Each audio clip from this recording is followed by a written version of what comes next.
Hi everyone, in this video I'm going to show you a mistake that all guitarists make when they first start improvising over major songs and major chord sequences. So usually when we start improvising and jamming and looking at soloing on the guitar, we tend to start with blues or minor stuff because the first scale we learn is a minor pentatonic. Okay, so that's naturally where we go when we first start soloing, and then eventually you want to start learning how to solo over major chord progressions. And in this video I'm going to show you a mistake that all guitarists seem to do when doing that. Stay tuned and I'll tell you all about it.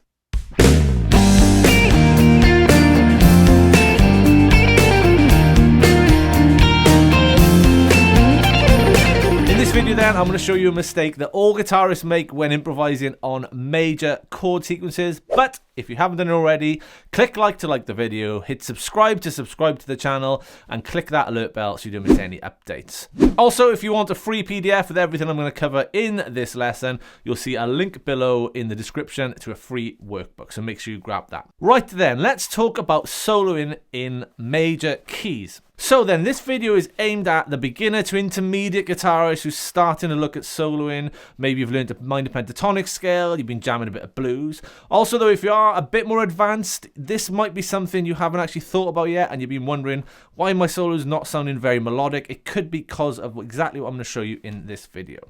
So most of the time then, most of us, when we've sort of learned to solo, we've learned the classic minor pentatonic.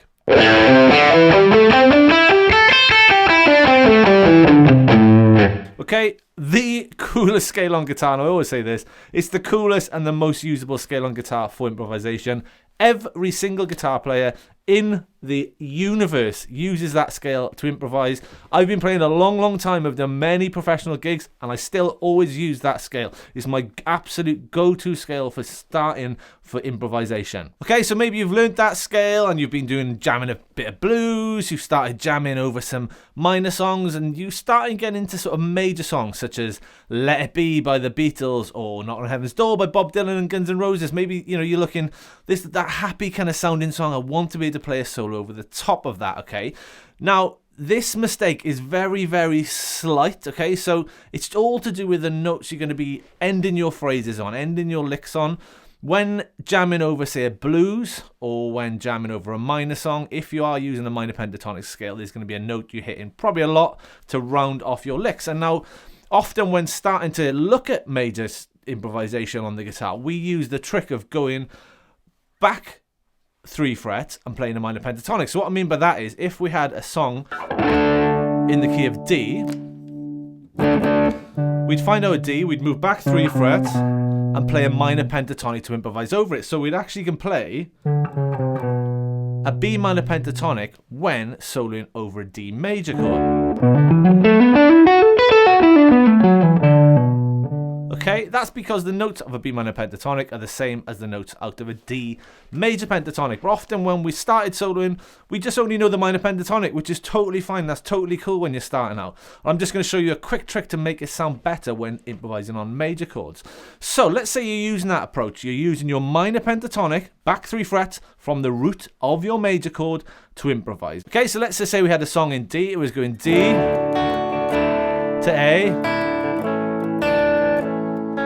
And you wanted to solo over the top of that, you'd find your D root, you'd go back 3 frets and find your minor pentatonic. The other way of thinking of it is the second note of your minor pentatonic, or either little finger, it's that minor pentatonic. So I always put my little finger on it and play up from there like this. So there would be my B minor pentatonic or my D major pentatonic.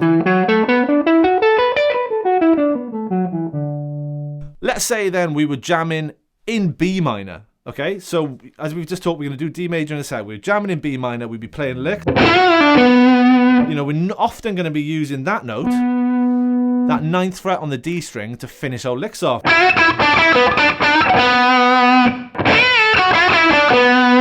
Okay, the other note we tend to use a lot is this one, finishing off licks, or the bend up on the 10th fret, which is the same note as the 7th on the E anyway. So I'll be playing a lick.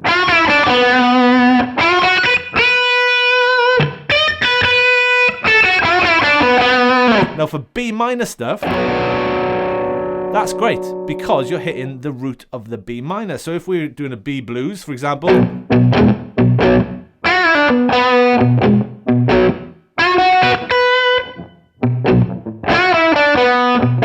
it sounds great because we're constantly hitting that root. If we had a song in B minor as well,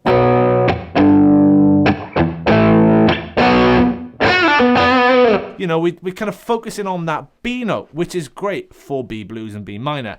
But if you're using this minor pentatonic trick of going back 3 frets or putting your little finger on the root and playing up the minor pentatonic, however you get into that, if you start focusing on the same note, the B, to round off all your licks, but yet you're in D, it's going to sound a bit strange, okay? So let's go back to the chords I played just a second ago. D major and A major. Kind of like Summer of '69 by Bryan Adams. To say we had the solo on Summer of '69 by Bryan Adams, if I use that trick, back 3 frets and play B minor pentatonic,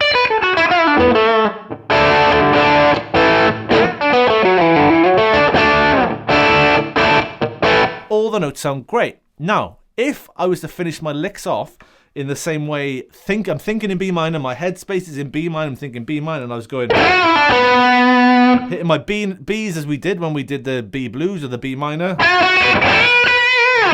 That B note over the top of a D chord, you're going to get this kind of unresolved sort of sound. And if I went to the A, you'd get this sort of,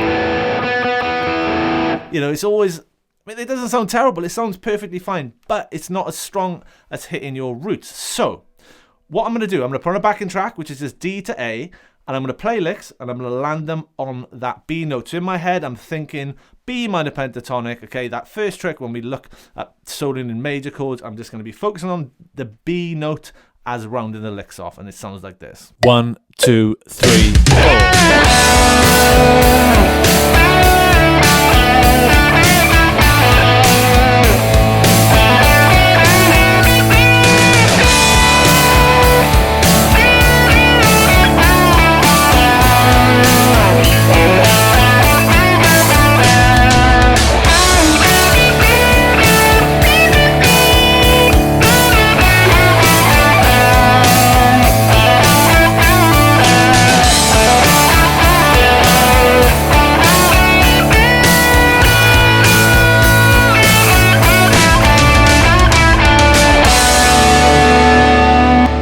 Okay, so that was me just jamming over a backing track, just D to A, kind of like Summer '69. Now, did you hear the notes I was landing on? I kept landing on that B note because I was thinking in B minor pentatonic. It didn't sound terrible. All the notes sound fine. It just doesn't sound that resolved and that melodic. And when I was hitting sort of licks like this, again, I'm focusing on that B note over the top of a D and an A chord. It doesn't sound, it doesn't sound very resolved. It doesn't sound very melodic because we're not actually hitting triad tones. So what are the notes we're playing then? So if we were playing a D major chord, we have a D, an A, an F sharp, and a D. Okay, but so by hitting a B, it's not really in the chord. We're kind of hitting like a 13th. It starts to sound a little bit jazzy and a bit Frank Sinatra. Okay, and it doesn't sound as resolved as if you hit another note. And the second chord on an A. You know, there's no B in an A chord. We have a C sharp, and an E. So we kind of get in this, which is lovely, but again, it just doesn't sound as resolved. So here comes the mistake then, and that is the mistake the guitarists always do when they start soloing in major chords by using this minor pentatonic trick, is they're hitting the root of the minor pentatonic. We need to hit the root of the major pentatonic, and that is the absolute key point of this video. We need to hit the root of the major pentatonic, not the minor pentatonic, and that's it. So all we're going to do, we're going to change one simple thing, okay? Every time we play a lick and on the D chord and we resolve it, rather than playing the B note there, we're going to play this note, the D note, okay? D chord, D note. So it's that one there, the 7th fret on the G. We can hit that one there, the 10th fret on the high E, or we can play the 10th fret on the low E. So if you're playing that B minor pentatonic, okay, we're just going to keep in that sort of headspace. We're just going to finish licks off there, or there instead. Now, I'm going to play that over a backing track with that in mind, and I'll show you the difference. Sounds like this. 1, 2, 3, 4.